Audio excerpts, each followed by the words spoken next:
하나님께서 준비한 것이 많기 때문에 우리를 일깨워서 하나님 앞에 서 있게 하시는 것입니다. 우리가 얼마나 죄인인지도 너무 잘 아시고 우리가 얼마나 무능한지도 너무 잘 아시지만 그래서 주님이 필요하다고, 그래서 내가 필요하다고 이야기하시면서 은혜를 쌓아 놓으시고 우리를 불러주셨습니다. 할렐루야. 자, 이제 순환주간인데요. 자, 오늘은 마태복음 27장 27절부터 읽도록 하겠습니다. 마태복음 27장 27절. 이에 총독의 군병들이 예수를 데리고 관정으로 들어가 온 군대를 그에게 모으고.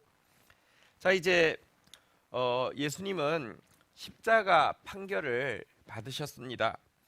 그리고 나자 그 다음 절차가 무엇이었냐고 하면 여러분들 사실은 총독은 가이사라라는 곳에 사실은 머무르는데요. 예루살렘이 그가 이제 관할하는 지역 중에서 제일 예민한 곳이기 때문에 이곳에 총독의 직할 부대인, 사실 우리 사도행전 때 나왔잖아요. 안토니오 영, 그러니까 영이라는 게 이제 레기온이라고 돼 있는데요. 1000명 단위의 직할 부대가 있었습니다. 바로 이 그 총독의 직할대인 안토니아 영의 군병들에게 예수님의 신병이 인도되었습니다. 자, 그러자 이 1000명의 군인들이 다 모인 앞에서 이들에게 아주 익숙한 퍼포먼스가 진행되어지고 있는 내용입니다. 자, 28절부터 한번 보겠습니다. 그들이 행하는 퍼포먼스입니다. 그의 옷을 벗기고 홍포를 입히며. 여러분, 사실 이 십자가형은 황제에 대한 반역을 꾀한 구테타 사범에게만 내려지는 형이기 때문에 이들은 아주 익숙한 일입니다. 이 일을 할 때 제일 먼저 한 것은요, 지금 예수님의 옷을 벗겼습니다. 그가 이 지금 남루한 옷이고 또 특별히 채찍질을 당해가지고 다 찢어진 피 묻은 옷인데요. 이 옷을 벗기고 대신에 홍포를 입혔는데요. 이 홍포를 왜 입혔냐고 하면 로마 황제가 입는 자색 옷을 흉내내기 위해서 로마 군병들이 목에 두르는 그 붉은 그 홍포를 대신해서, 그러니까 왕 흉내내게 하기 위해서 홍포를 입힌 것입니다. 이어지는 내용 보겠습니다. 29절. 가시관을 엮어 그 머리에 씌우고 갈대를 그 오른손에 들고 그 앞에 무릎을 꿇고 희롱하여 이르되 유대인의 왕이여 평안할지어다 하며. 자, 그 다음에 한 것이, 여러분, 왕은 그 금으로 된 그 면류관을 머리에 쓰지 않습니까? 이걸 흉내내게 하기 위해서요, 가시로 만든 면류관을 머리에다가 씌웠습니다. 그리고 왕은 오른손에 금으로 된 이 그 호를 들지 않습니까? 이걸 흉내내기 위해서 그의 손에 갈대를 하나 이렇게 들려 주었습니다. 자, 그리고 나서는요, 왕 앞에 신하들이 오면 문안을 하죠. 왕에게 문안을 하는 것을 흉내내기 위해서는요, 이 무릎을 꿇고 유대인의 왕이여 평안할지어다 이렇게 인사를 합니다. 그리고 나서는 지금까지 했던 모든 퍼포먼스, 다시 말하면 왕의 옷을 흉내내서 입히고 왕의 관을 흉내내서 입히고 왕의 호를 흉내내서 들리운 것, 이 모든 것이 너는 쿠데타 사범이고 너는 정말 가짜는 일을 했다는 것을 보이기 위해서 30절 같이 한번 읽도록 하겠습니다. 같이 읽겠습니다. 시작. 그에게 침 뱉고 갈대를 빼앗아 그의 머리를 치더라. 문안할 때는 그 입을 맞추는 대신에 침을 얼굴에다가 뱉었습니다. 그러니까 왕 아닌 것이 감히 로마 황제를 향해서 쿠데타를 일으켰으니까요. 이렇게 입맞춤 대신에 침을 뱉고는요, 이 갈대를 빼앗아 가지고 머리를 쳤습니다. 머리를 치면 머리에는 가시 면류관이 씌어져 있기 때문에 그것이 이렇게 이 두피를 찍고 안으로 박히게 되겠지요. 자, 그리고는요, 31절 같이 한번 읽도록 하겠습니다. 읽겠습니다. 시작. 희롱을 다 한 후 홍포를 벗기고 도로 그의 옷을 입혀 십자가에 못 박으러 끌고 나가니라. 그리고는 그 홍포를 이제 빼앗았습니다. 왕 아니잖아요, 그죠? 그리고 그의 다 찢어지고 피 묻은 옷을 다시 입혀가지고는 십자가 처형을 위해서 끌고 나간 것입니다. 사실 이것은 이 부대에는 아주 익숙한 일이었죠. 왕 아닌 자가 왕 노릇한 쿠데타 사범에 대한 전형적인 모욕이고 조롱이고 수치를 끼치는 방법이었기 때문에 그렇습니다. 그런데요, 사실 이 예수님께서 받으신 이 같은 모욕, 이 같은 조롱은 누가 받아야 될 것이냐고 하면 왕 아닌데 스스로 왕의 자리를 찬탈하려 한 우리가 당연히 받았어야 하는 것임을 기억해야 합니다. 여러분, 왕국에서 가장 큰 죄, 또 죄인 중에서 가장 엄하게 처벌되는 죄인은 무엇일까요? 뭐니 해도 쿠데타, 다시 말하면 반역을 일으킨 대역 죄인입니다. 그가 얼마나 공부를 많이 했고 그가 얼마나 높은 관직에 있었고 그의 인품이 평소에 얼마나 고매했는지하고 상관없이 왕을 모반하려고 한 죄에 대해서는요, 어떤 나라든지 어떤 왕국에서든지 왕이 있는 나라에서는요, 그는 대역 죄인이기 때문에 그들이 고안해낼 수 있는 최고로 참혹한 형을 이렇게 으로 처벌하는 것은 당연한 것이었습니다. 그런데 여러분, 우리가 반드시 기억해야 하는 것이 있습니다. 하나님이 누구시냐를 우리가 생각할 때 꼭 기억해야 되는 것이 있는데요. 시편 47편 2절에서는 하나님이 어떤 분이신지에 대해서 이렇게 우리에게 알려주고 있습니다. 같이 한번 읽도록 하겠습니다. 읽겠습니다. 시작. 지존하신 여호와는 두려우시고 온 땅에 큰 왕이 되심이로다. 여러분, 하나님은 지존하신 분이신데요, 이 지존하신 하나님은 두렵고 큰 왕이라고 성경은 이야기하고 있습니다. 하나님을 우리는 너무 그냥 뭐 인자하신 아버지, 자꾸 막 이런 이미지, 뭐 아니면 뭐 크긴 큰데 멀리 어디 떨어져 있는 분, 이렇게 자꾸 생각하시는데요, 하나님은 크고 두려우신 왕이다라고 성경은 이야기하고 있습니다. 그리고 스가랴서 14장 9절에도 보면 하나님에 대해서 이렇게 이야기합니다. 여호와께서 천하의 왕이 되시리니 그날에는 여호와께서 홀로 한 분이실 것이요 그의 이름이 홀로 하나이실 것이라. 하나님은 천하의 왕이시고요, 나중에 하나님 나라가 완성되어질 때 모든 사람들은 알게 될 것입니다. 여호와만이 홀로 하나이신 왕이심을 고백하게 될 것입니다. 하나님은 왕이십니다. 이 왕이신 하나님을 향해서 사실 우리는요, 하나님을 왕자에서 몰아내고 스스로가 왕이 되려고 한 쿠데타 사범이고 대역죄인들입니다. 사실 제가 이제 죄의 출발이 탐심이라고 하면, 탐욕이라고 하면 죄의 가장 큰 핵심, 가장 큰 중죄가 교만이라고 이야기했는데요, 교만하다고 당장 결과적으로 나쁜 것이 안 나와도 그것이 가지고 있는 잠재적인 파괴의 가능성을 생각할 때 성경은 교만이 가장 큰 죄라고 이야기하고 있다고 말씀드렸는데요, 근데 그보다 더 중요한 게 교만이 왜 제일 큰 죄냐?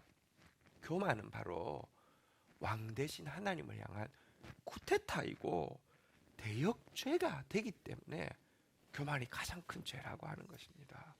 하나님을 왕자에서 몰아내는 것이 교만입니다. 하나님 말씀보다 내 말이 더 커지고요, 하나님의 아시는 것보다 내 지식이, 내가 하나님보다 더 똑똑한 것이고요, 하나님의 판단보다 내 판단이 더 큰 거, 그게 대역죄가 아니고 무엇입니까? 그래서 교만이 가장 큰 죄인데, 그런데 이 대역죄를 향해서는요, 십자가라는 무시무시한 형벌도 따르지만 여러분, 여기에는 정말 오늘 예수님이 당하셨던 그 모욕, 그 조롱, 그 수치도 동반되어진다는 것입니다. 생각해 보십시오. 정말 능력 있는 왕, 정말 지혜로운 왕, 정말 영광이 다함없는 왕, 게다가 선하시기까지 한 왕을 향해서 감히 비교도 안 되는 능력을 가지고 있고 견줄 수도 없는 지혜를 가지고 있고 영광스럽지 않은데 스스로 영광이 있다라고 착각하는 우리가 가짱케도 그분을 향해서, 그 선하신 하나님을 향해서 배은망덕하게 반역을 저질렀으니 우리는 모든 천군 천사 앞에서 오늘 이 예수님이 안토니오 진영의 1000명의 군대 앞에서 당한 모욕과는 비교할 수 없는 모욕과 조롱과 수모를 당해야 마땅합니다. 그런데 놀라운 것은 하나님은 이런 쿠데타 사범인 우리까지도 사랑하시고 용서하시고 우리가 당해야 할 죽음만 예수님이 대신 당하게 하실 뿐 아니라 참된 왕이신 예수님에게 우리가 마땅히 당해야 할 이 수치, 이 모욕까지 다 대신 받게 하셨다는 것입니다. 여러분, 이사야서 53장 3절 한번 보도록 하겠습니다. 이사야서 53장 3절 같이 한번 읽도록 하겠습니다. 시작. 그는 멸시를 받아 사람들에게 버림을 받았으며 강고를 많이 겪었으며 질고를 아는 자라. 마치 사람들이 그에게서 얼굴을 가리는 것 같이 멸시를 당하였고 우리도 그를 귀히 여기지 아니하였도다. 여기 보니까 두 번이나 한번 따라하겠습니다. 멸시를 받아, 멸시를 당하였고. 왜 이 멸시를 당했습니까? 예수님은 정말로 영광만 받으셔야 될 뿐인데 왜 이 멸시를 받았습니까? 우리 대신해서. 우리가 당연히 받아야 될 모욕입니다. 수치입니다. 조롱입니다. 이걸 대신해서 예수님이 받으셨습니다. 사실 예수님 십자가에 달리실 때는요, 우리가 이제 곧 자세히 보겠지만 벌거벗 끼워서 달리셨습니다. 속옷까지도 제비 뽑았으니까 아무것도 안 입고 십자가에 달리셨습니다. 그것도 우아하게 있는 게 아니라 벌레처럼 꿈틀거리면서 벌거벗어서 죽으셨습니다. 왜 이렇게 수치를 당하셔야 했습니까? 우리 대신해서 멸시를 받으신 것입니다.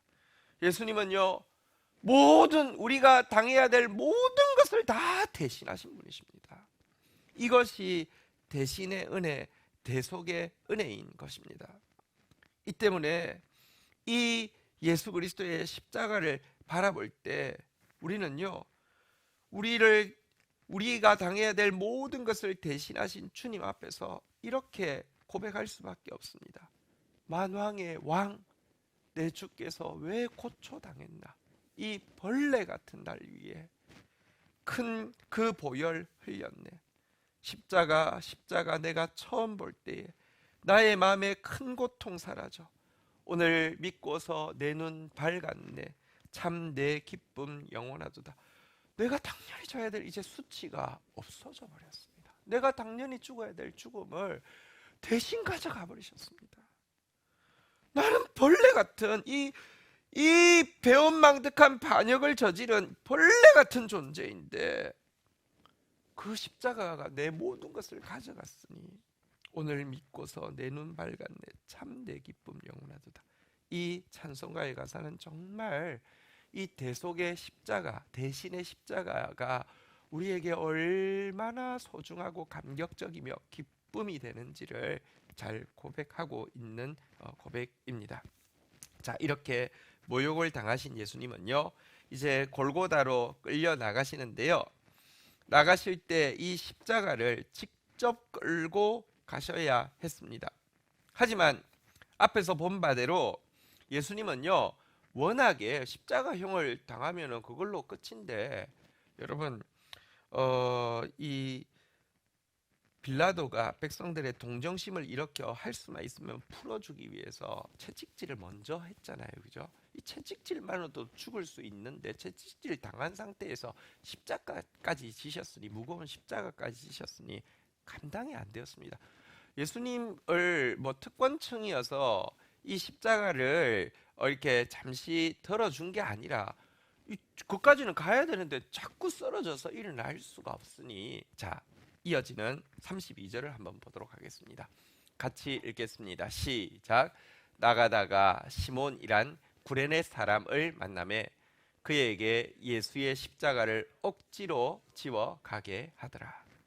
자, 그래서 이 예수의 십자가를 지나가는 건장한 한 사람에게 억지로 대신 지게 했습니다. 이 과정에서 예수님의 십자가를 억지로 대신 진 사람이 구레네 사람 시몬입니다. 구레네란 지금으로 이야기하면 리비아 지역이고요. 그리고 리비아 지역 중에서도 구레네란 트리폴리를 이야기합니다. 북아프리카 트리폴리에 사는, 그렇다고 해서 흑인은 아닙니다. 유대인입니다. 디아스포라 유대인입니다. 그가 유월절을 지키기 위해서 예루살렘에 왔습니다. 그리고는 길에 있는데 갑자기 로마 군병이 지목하더니 나오라고 하더니 너 이거 줘라고 그냥 다짜고짜 십자가를 지게 하였습니다. 어제 저는 한번 자기 부인 외에는 우리가 져야 될 십자가는 하나도 없다라고 이렇게 외치면서 강조를 했습니다. 기억하십니까? 여러분, 십자가는 예수님이 이미 대신 지셨기 때문에 우리가 져야 될 십자가는 하나도 없습니다. 어떤 것도 십자가 아닙니다. 우리가 자꾸 고난에다가 십자가를 끼워 넣고요. 아니면 뭐 기도 많이 하는 걸 십자가라고 했다가 뭐 질병 앓는 걸 십자가라고 했다가 뭐 온갖 거에다가 다 십자가를, 심지어 뭐 목사가 직분 받으면서는 뭐 오늘 저는 십자가를 집니다 뭐 이러면서 이야기하는데, 여러분 많은 것에다 십자가를 이야기하지만 하나도 십자가 아닙니다. 우리가 져야 될 십자가는 딱 하나밖에 없습니다. 자기 십자가는, 한번 따라하겠습니다. 자기 십자가는 자기 부인밖에 없습니다. 그런데요, 이 장면은 어쨌거나 성경에 유일하게 예수님의 십자가를 대신 지는 장면인데요. 유일한 장면인데요. 근데 이 장면도 한번 조금만 더 생각해 보십시다. 여러분, 이 구레네 시몬이 예수님이 당연히 지고 죽어야 될 예수님의 자기 십자가를 대신 진 것입니까? 조금만 생각해 보면 구레네 시몬이 마땅히 지고 죽어야 할 구레네 시몬의 십자가를 지금 예수님이 대신 지고 가고 있는데, 그것을 아주 잠깐 동안 원위치에서 자기가 지는 신용을 했을 뿐입니다. 아니, 그가 그거 지고 가가지고는요, 예수님은 당연히 이거 지고 가서 죽어야 되는데 그가 대신 지고 가서 예수님을 대신해서 골고다에 올라서 거기에 못 박혀 죽었습니까? 아닙니다. 예수님은 자기가 져야 될 십자가 없습니다. 그런 죄를 알지도 못하는 분입니다. 그는 하나님을 향해서 한 번도 반역한 적이 없는 분이십니다. 시몬은 그가 어떤 사람이든지 상관없이 그는 하나님을 향해서 반역자입니다. 그는 이 십자가 지고 죽어야 될 사람입니다. 그런데 아주 잠시 예수님이 워낙 자기가 져야 될, 이 시몬이 져야 될 이 십자가를 대신 지고 가시는 것을 원위치에서 내가 이거 졌어야 했지 하고 잠시 신용하다가 금방 예수님께 돌려드려서 예수님이 시몬의 십자가를 지고 못 박혀서 죽었던 것입니다.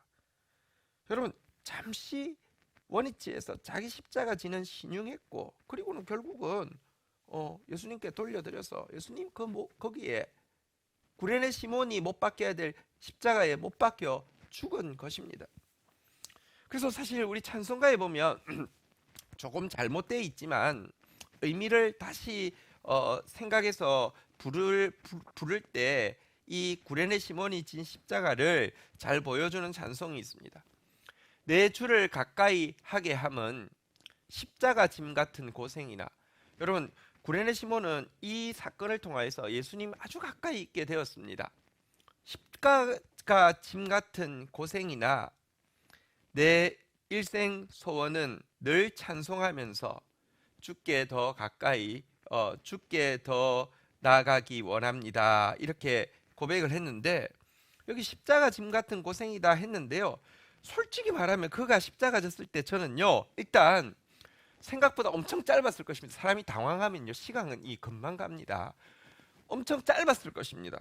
그리고는 갑자기 생각도 안 하고 있다 갑자기 이렇게 치게 됐다가 또 당황스러워 가지고 얼마나 무섭기도 하고 당황스럽기도 하겠습니다. 당황스러워서 갔다가 갑자기 끝났습니다. 꿈꾸듯 끝났습니다. 그래서 2절 가사 보면 내 고생하는 것 옛 야곱이 돌베개 베고 잤습니다. 물론 돌베개 베면 좀 딱딱하긴 하지만 사람 잠들고 나면 딱딱하고 안 딱딱하고 기억도 잘 안 납니다. 우리 고생하는 거요 솔직히 십자가라고 비유하기에는 너무 죄송스럽습니다.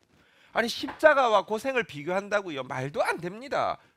십자가는 한 번의 죽음으로 1000번의 죽음을 죽는다는 가장 가혹한 형틀이고요. 우리 고생하는 것은요 거기에 비하면 잠시 이렇게 뒤척이면서 아유 딱딱해 베개가 왜 이렇게 딱딱해 그래도 잘 잡니다. 비교도 안 되고 십자가는 저주의 상징이고 죽이는 것이고 고난은요 사실 우리 성장하게 하기 위한 축복입니다. 그래서 솔직히 내 주를 가까이 하게 하면 십자가 짐 같은 고생이나 좀 어울리진 않습니다. 그러나 어쨌든 구레네 시몬에게는요 갑자기 십자가를 졌으니까 고생한 것이죠. 그런데 깨서 생각해 보니까 내 고생하는 것 옛 야곱이 돌베개 베고 갔습니다. 잠깐 일장춘몽처럼 잠시 당황하는 가운데 꿈꾸듯이 지나간 순간이라고 고백할 수밖에 없습니다. 다시 한번 생각해 보십시다.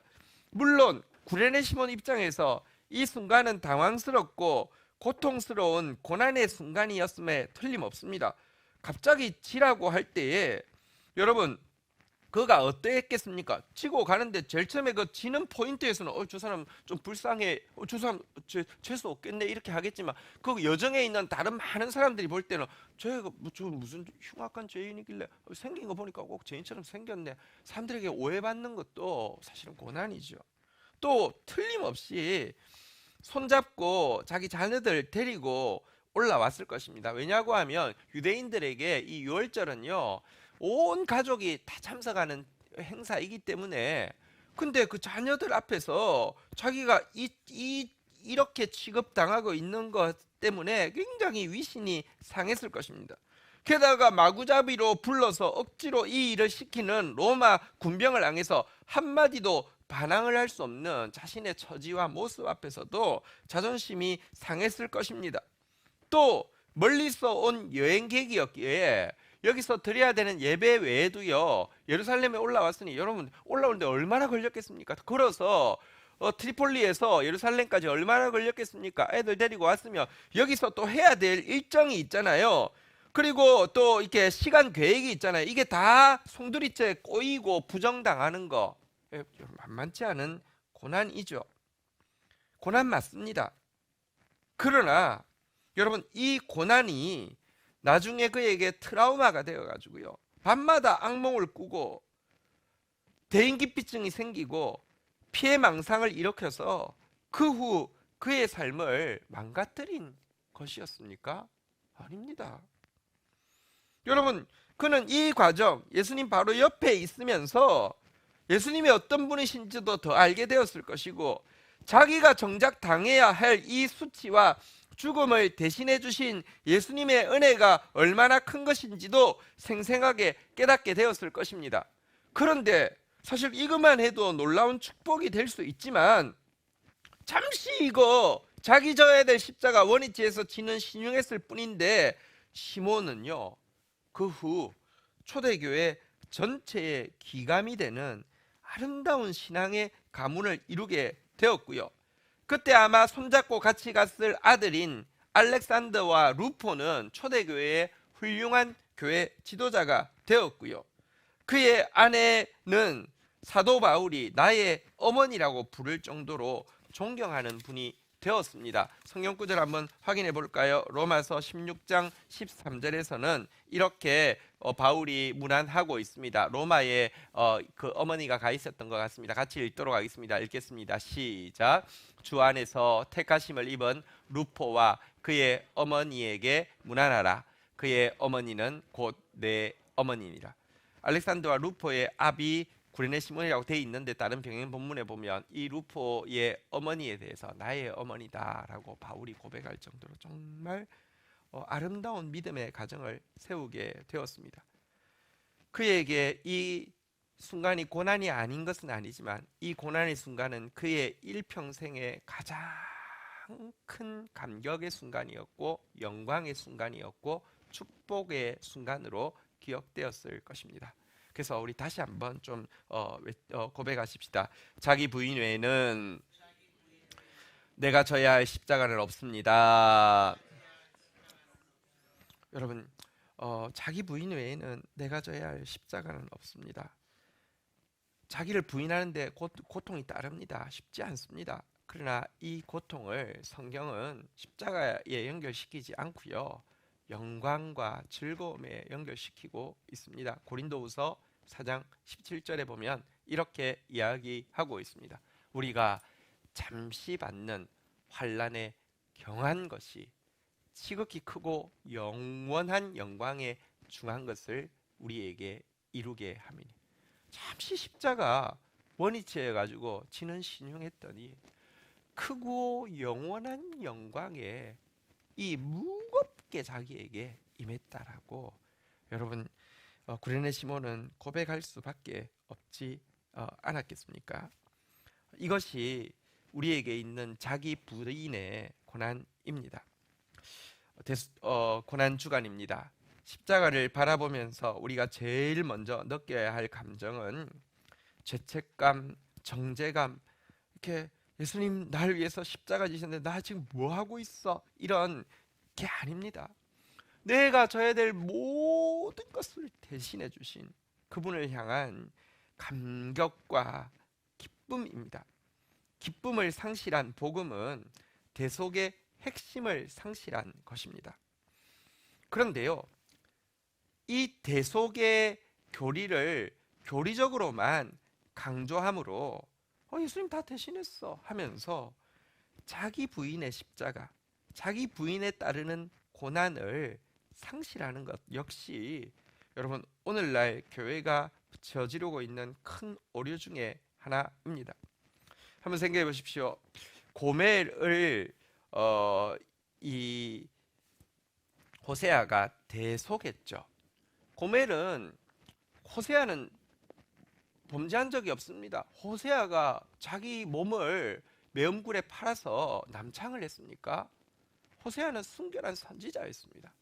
그런데 워낙 그런 곳에 있는 여인을 하나님이 결혼하라고 해서 결혼을 했는데 그때부터라도 잘 살면 좋을 텐데 결혼한 이후에 다시 매음굴로 스스로 가가지고는요 몸값을 엄청나게 이 포주에게 잡혀 있었습니다.